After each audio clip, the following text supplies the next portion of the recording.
दोस्तों नमस्कार, education fire के यूट्यूब चैनल पर आप सभी का स्वागत है। एनसीईआरटी क्लास 6 चैप्टर नंबर 4 आज हम पढ़ेंगे, क्योंकि इससे पहले जो चैप्टर नंबर 1, चैप्टर नंबर 2 और चैप्टर नंबर 3 है, वो हमने इससे पहले पढ़ लिया है, कंप्लीट कर लिया है। तो आज के इस क्लास में, आज के इस वीडियो में हम एनसीईआरटी क्लास 6 का चैप्टर नंबर 4 पढ़ेंगे। चैप्टर नंबर 4 का जो नाम है वो है क्या बताती है हमें किताबें और कब्रें। क्लास 6 का जो इतिहास है उसे हम लोग कहते हैं प्राचीन हिस्ट्री, एनिसेंट हिस्ट्री। और इसमें जो है क्या चीज़ें खोज की गई थी उसको लेकर के इसके ऊपर डिस्कस किया गया है। तो यहाँ पर हम बच्चों को पढ़ा रहे हैं। तो जैसे कि आप चित्र में देख पा रहे हैं कि छोटी सी बच्ची का चित्र दिया हुआ है। नाम है इसका मैरी। मैरी पहली बार क्लास समाप्त होने के बाद में लाइब्रेरी जा रही थी। लाइब्रेरी में इन्होंने देखा कि जो नॉर्मल क्लासरूम होता है, क्लासरूम से अधिकांशतः लाइब्रेरी क्या होता है, बड़ा है और वहाँ पर बहुत सारी पुस्तकें रखी हुई हैं।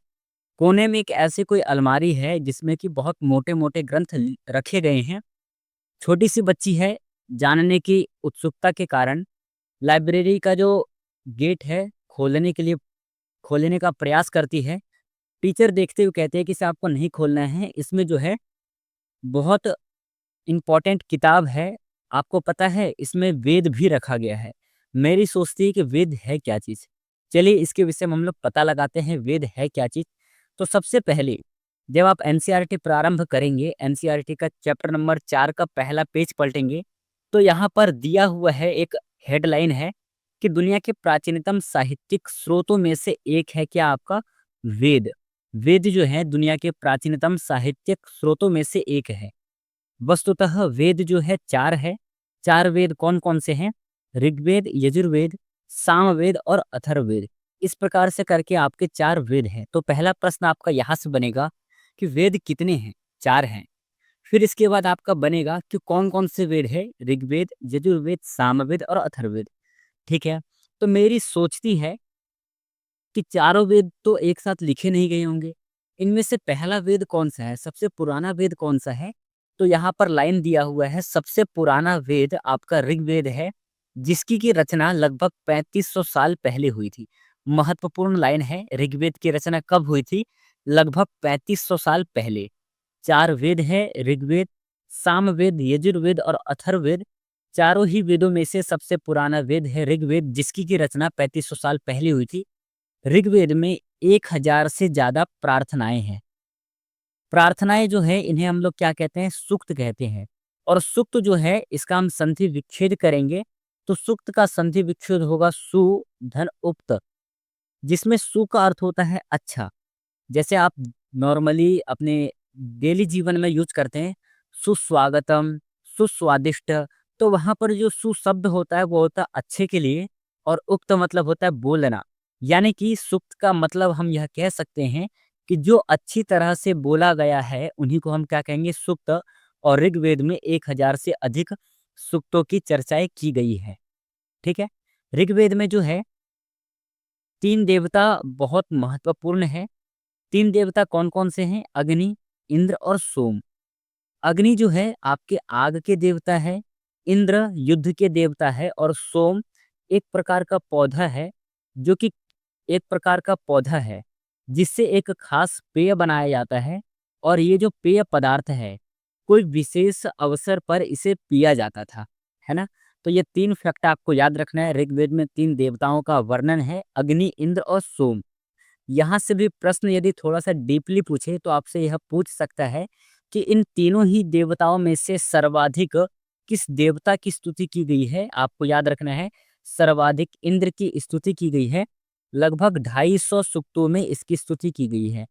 अग्नि की 200 सूक्तों में स्तुति की गई है। तो ये भी प्रश्न बनेगा, आपको याद रखना है। चलिए इसके बाद जो है ऋग्वेद की भाषा क्या है? तो यहाँ पर आपके लिए एक लाइन दिया हुआ है। ऋग्वेद की भाषा आपकी प्राक संस्कृत या फिर वैदिक संस्कृत है। प्राक संस्कृत इसलिए क्योंकि सबसे प्राचीन है, इसीलिए हम लोग प्राक संस्कृत कहते हैं। और ऋग्वेद जो है वो वैदिक साहित्य है, इसीलिए हम लोग वैदिक साहित्य भी कहते हैं। ऑप्शन में आपको लौकिक साहित्य का भी ऑप्शन मिलेगा, ठीक है? लौकिक संस्कृत यहाँ पर आपको टिक नहीं लगाना है। यहाँ पर यदि आप टिक करते हैं तो आपका ये गलत हो जाएगा। आपको प्राक संस्कृत या फिर वैदिक संस्कृत पर टिक लगाना है, जो कि आपका सही होगा।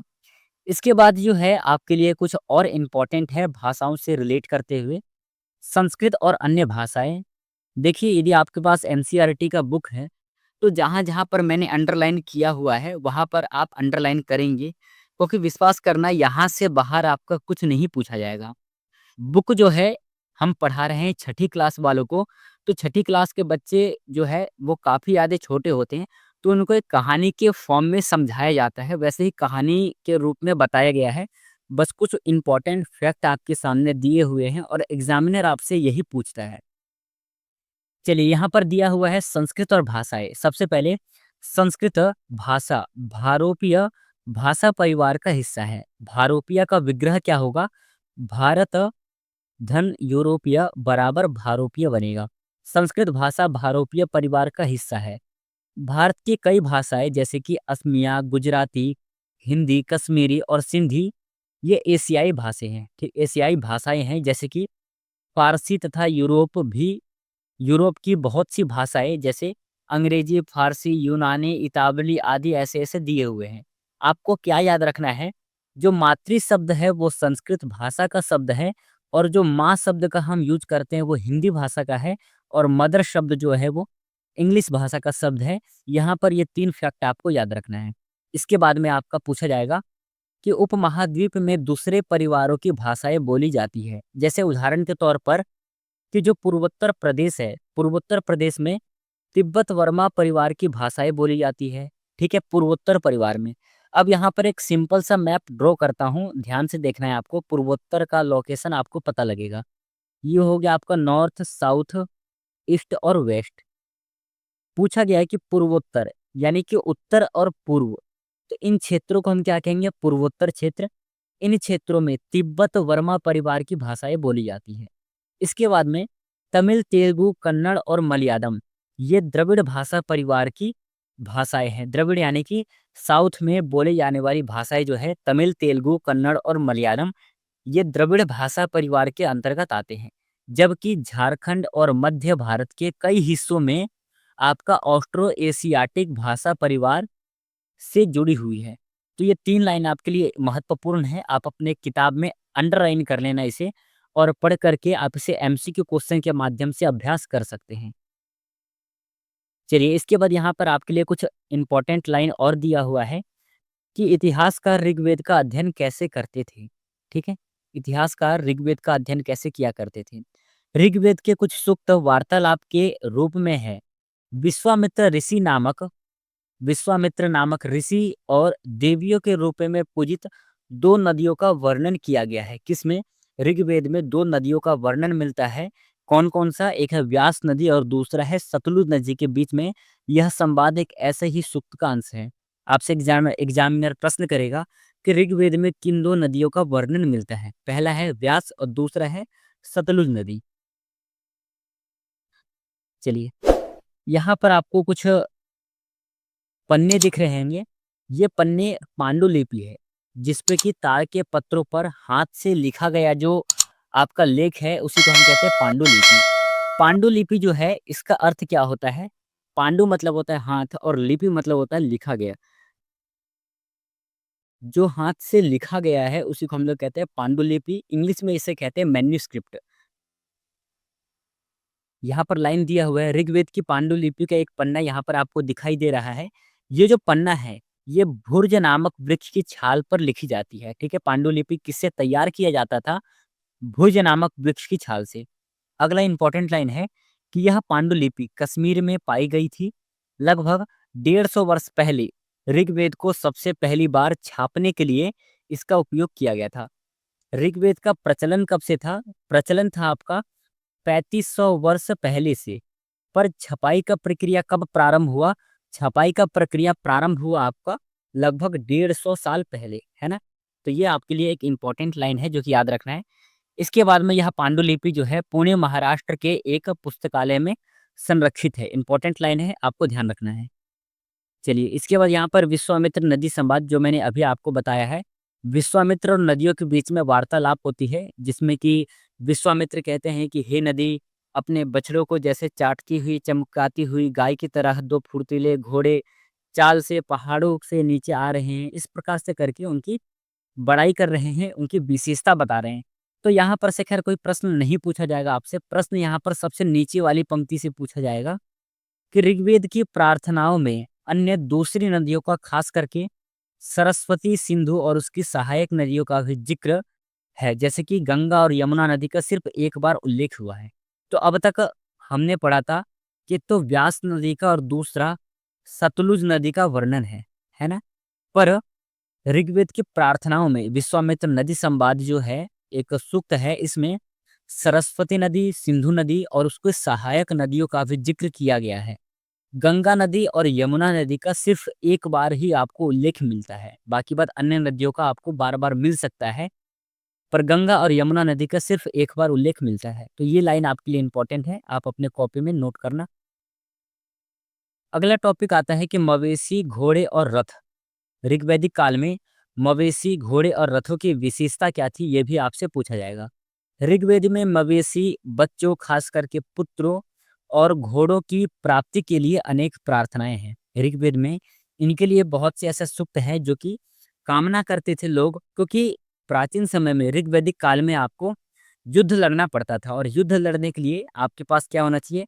पुत्र होना चाहिए जो कि युद्ध लड़ सकता है। दूसरा, आपके पास अच्छे घोड़े होने चाहिए ताकि आपके युद्ध में काम आए। जैसे कि आप यदि पेपर देते हैं, पेपर में आपके पास एक अच्छा पेपर होना चाहिए, दूसरा आपके पास पेन होना चाहिए, तभी जाकर के आपका पेपर अच्छे प्रकार से आप कर पाएँगे। यदि आपका पेन ही रुक-रुक के चलता है तो आपका पेपर सही तरीके से नहीं हो पाएगा। ऐसे ही युद्ध के कुछ ऐसे नियम थे, जहाँ पर इन चीज़ों की आवश्यकताएँ पड़ती थी और लोग बड़े-बड़े यज्ञों का आयोजन करा करके ऋग्वेद के इन्हीं मंत्रों से आहुति डाल करके वो इनकी अपनी इच्छाएँ पूरी करते थे। आगे आता है युद्ध में जीते गए जो भी धन होते थे, कुछ भाग सरदार खुद रखते थे। सरदार यानी कि नेता, राजा खुद रख लेते थे। कुछ हिस्सा पुरोहित को दिया जाता था और शेष धन आम लोगों में बाँट दिया गया था। कुछ धन यज्ञ करने के लिए भी प्रयुक्त होता था। अब की तरह नहीं था कि भाई मैंने युद्ध किया और सारा धन अपने पास हड़प लिया। प्राचीन समय में युद्ध में जीते गए जो धन होते थे उनको कई भागों में डिवाइड किया जाता था। जैसे एक भाग राजा के पास रहता था, एक भाग पुरोहितों को दिया जाता था और एक भाग जो है आपका सामान्य लोगों में बाँटा जाता था। फिर इसके बाद आगे आपको कहानी सुझाया गया है और इसके बाद में आपका यहाँ से प्रश्न पूछेगा कि खामोशी, प्रहरी और कहानी महापाषाण काल की, ठीक है? महापाषाण काल की। तो यहाँ पर आपको दिखाई दे रहा है कि ये शिलाखंड जो है महापाषाण काल, महा का अर्थ होता है बड़ा और पाषाण का अर्थ होता है पत्थर, नाम से जाने जाते हैं। ये पत्थर दफन करने की जगह पर लोगों द्वारा बड़े तरीन से लगाए गए थे। महापाषाण कब्र बनाने की प्रथा जो है लगभग 3000 साल पहले प्रारंभ की गई थी। इम्पोर्टेंट लाइन है, महापाषाण कब्र बनाने की प्रथा जो है कब प्रारंभ की गई थी? तो लगभग 3000 साल पहले प्रारंभ की गई थी। यह प्रथा दक्कन, दक्षिण भारत, उत्तर पूर्वी भारत और कश्मीर में प्रचलित थी। एग्जामिनर आपसे 4 विकल्प दे करके ये भी प्रश्न पूछ सकता है कि महापाषाण कब्र बनाने की प्रथा 3000 वर्ष पहले कहाँ पर थी? किन क्षेत्रों में प्रचलित थी? दक्कन, दक्षिण भारत, उत्तर पूर्वी भारत और कश्मीर में प्रचलित थी। यहाँ से ये सभी आपको याद रखना है। इसके बाद में आपके यहाँ पर एक मानचित्र दिखाई दे रहा होगा। मानचित्र में ये आपका कब्र है और कब्र के चारों ओर पत्थर से जाकर के आपका सजोया गया है। इसी को हम कहते हैं महापाषाण काल, जिसमें कि यहाँ पर आपको एक छेद दिखाई दे रहा होगा। ये जो होता है आपको एक के ऊपर एक लाश को दफनाने की एक प्रक्रिया है और लोग जो है इन पत्थरों से एक चिन्ह देते थे कि हाँ भाई, यहाँ पर जो है मेरे दादा का शव है या फिर मेरे परदादा का शव है। यह एक चिन्ह के रूप में दिया जाता था। इनकी विशेषता क्या है? कई बार पुरातत्वविदों को गोलाकार सजाए हुए पत्थर मिलते हैं, कई बार एक अकेला खड़ा हुआ पत्थर मिलता है। ये ही एकमात्र प्रमाण है जो जमीन के नीचे कब्रों को दर्शाते हैं। आपके लिए इम्पोर्टेंट क्या है? आपके लिए इम्पोर्टेंट यहाँ से आपका बनेगा कि ये जो कब्र है महापाषाण काल के, इसमें कुछ समानताएँ हैं। जैसे कि सामान्यतयः मृतकों को खास किस्म के मिट्टी के बर्तन के साथ में दफनाया जाता था। इम्पोर्टेंट लाइन है किसके साथ में? मिट्टी के बर्तन के साथ में इनको दफनाया जाता था, जिन्हें काले लाल मिट्टी के बर्तन, जिनको कि आप ब्लैक एंड रेड वेयर के नाम से जानते हैं, है ना? इनके साथ ही मिले लोहे के औजार, हथियार और घोड़े के कंकाल और सामान तथा पत्थर और सोने के गहने भी इनके साथ में दफनाए जाते थे। ये आपके लिए इम्पोर्टेंट फैक्ट है। सीटेट में जब भी आपसे पूछेगा, कुछ इस प्रकार से ऑप्शन दे करके और नीचे विकल्प दे देगा और बोलेगा कौन सा सही है और कौन सा गलत है। चलिए, इसके बाद में आपका एक ये टॉपिक है, यहाँ से खैर प्रश्न नहीं पूछे जाते हैं। लोगों की सामाजिक असमानताओं के बारे में पता करना। तो सामाजिक असमानताएँ क्या थी? बस आपको यहाँ से एक लाइन याद रखना है कि ब्रह्मगिरी को खोजने के लिए कहा गया है, क्योंकि ब्रह्मगिरी से कब्र में 33 सोने के मनके और शंख पाए गए हैं। प्रश्न बनेगा कि 33 सोने के मनके आपको किस स्थान से प्राप्त हुए हैं? ब्रह्मगिरी से। अगला जो प्रश्न बनेगा, दूसरे कंकाल के पास सिर्फ कुछ मिट्टी के बर्तन ही पाए गए थे। यह दफनाए गए लोगों की सामाजिक स्थिति में भिन्नता को दर्शाता है।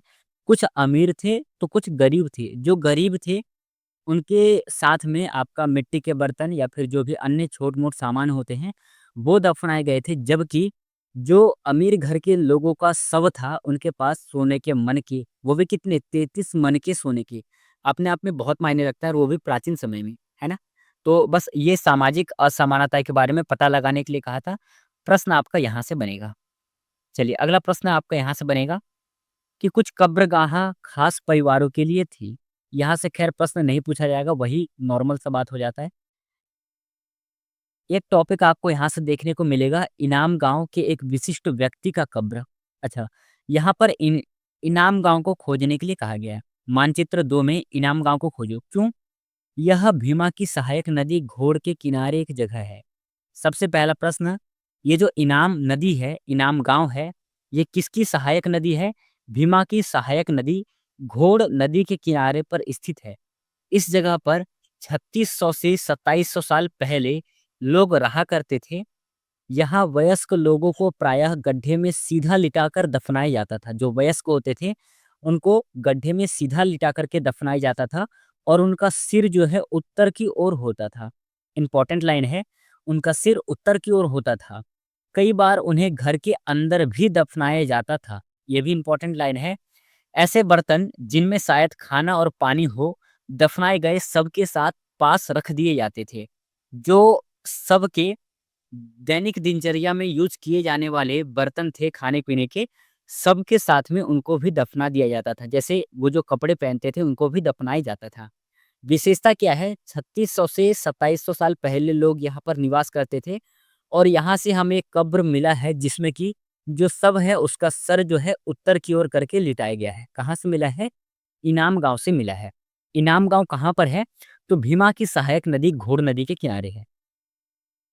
चलिए, इसके बाद में ये आपका समाप्त तो होता है और यहाँ पर एक और इम्पोर्टेंट लाइन है, इनाम गाँव के लोगों के काम धंधे क्या थे? इनाम गाँव में पुरातत्वविदों को गेहूँ, चावल, जौ, दाल, बाजरा, मटर और तिल के बीज मिले हैं। कई जानवरों की हड्डियाँ भी मिली हैं। कई हड्डियों पर काटने के निशान से यह अंदाजा होता है कि लोग इन्हें खाते होंगे। गाय, बैल, भैंस, बकरी, कुत्ता, घोड़ा, गधा, सूअर, सांभर, चितकबरा, हिरण, मृग आदियों को जो है, आदियों के साक्ष्य भी यहाँ से आपको प्राप्त हुए हैं। खैर, ये आपके लिए उतना इम्पोर्टेंट नहीं है, बस ये कहानी के रूप में दर्शाया गया है। ठीक है? तो यहाँ पर आपको कुछ इम्पोर्टेंट तिथियाँ हैं जो कि आपके एग्ज़ाम में अक्सर पूछे जाते हैं। चलिए, कुछ और इम्पोर्टेंट तिथियों को देखते हैं। वेदों की रचना कब हुई थी? 3500 साल पहले। पर छपाई का काम, ठीक है? छपाई का काम कब प्रारंभ हुआ था? लगभग 150 वर्ष पहले। 150 वर्ष पहले छपाई का काम हुआ था, पर वेदों की रचना का प्रारंभ 3500 साल पहले हुआ था। सबसे प्राचीन वेद कौन-सा है? ऋग्वेद है। ऋग्वेद में 3 देवताओं को इम्पोर्टेंस दिया गया है, अग्नि, इंद्र और सेव सोम को।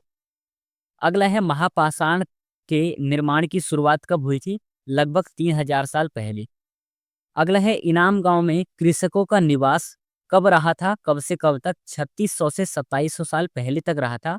और अगला है आपका, चरक नामक एक विख्यात लेखक हुए हैं, जिनके द्वारा चरक संहिता लिखा गया है। कब लिखा गया था ये?